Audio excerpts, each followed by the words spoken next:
Parliament کی چھت ہوتے حضور دے دین جھنڈا بلند ہو رہا ہے.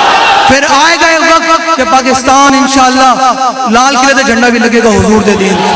بیت المقدس سے ہوتے ممبر تے بیٹھ کے حضور دا کوئی غلام خطبہ دے رہا ہوئے گا.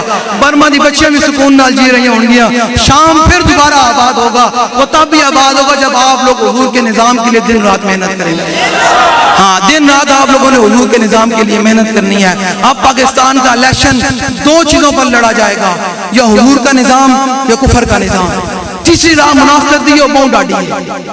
ہاں بالکل تیسری راہ منافقت دی ہے, بہوں ڈاڈی ہے. اس واسطے تسی لوگوں نے حضور دے نظام دا مددگار بننا ہے یا کفر دے نظام دا. میں نے آواز آنی چاہیے جنہیں پتہ چلے تے ہون کیڑا پیر مولوی دائیں بائیں نسل ہوں لگے نپنا کی حضرت صاحب تاڑی پیریاں تاڑی مریدیاں تاڑا سب کچھ ممبر ہے, سب کچھ حضور دی وجہ تو ہے. یا پھر فیصلہ کرو حضور دے نظام نال کھڑے ہونا یا کفر دے نظام نال کھڑے ہونا. ہاں اس سب پیران مفقیوں نے کوئی معافی نہیں. بالکل تاریخ لبیک یا رسول اللہ آپ و تاب نال کھڑی. اور بابا جی نے کہا جی تاریخ لبیک یا رسول اللہ کا بھروسہ رب پر ہے اور اس کے حبیب کا دامن تاریخ لبیک یا رسول اللہ کے ہاتھ میں ہے. جس کا دل جو چاہے کر لے, کوئی کچھ نہیں کر سکتا. ہوئے گا وہی جو میرا رب چاہے گا اور جو رسول اللہ کی رضا. بس سمجھ آ رہی ہے.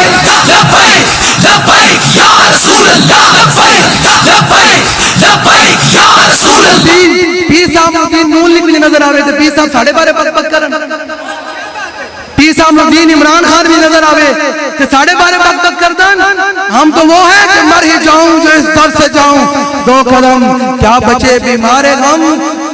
اعلیٰ حضرت کرنا ہو رہے نا, اعلیٰ فرماندن وہ جو نہ تھے, وہ جو نہ تھے, وہ جو نہ تھے, آواز آنی چاہیے, وہ جو نہ تھے تو کچھ نہ تھا, اور وہ جو نہ ہو آج حضور دی ذات نہیں تو پھر کس چیز یہ پیریاں, تو پھر کس چیز یہ مریدیاں, تو پھر کس چیز ہے ممبر, تو پھر کس چیز یہ باٹ, کس چیز ہے مال. تو حضور دی ذات ہی کوئی نہیں بیچے. فرمایا وہ جو نہ تھے وہ جو نہ ہو, جان ہے وہ جہان کی, جان ہے تو جہان ہے.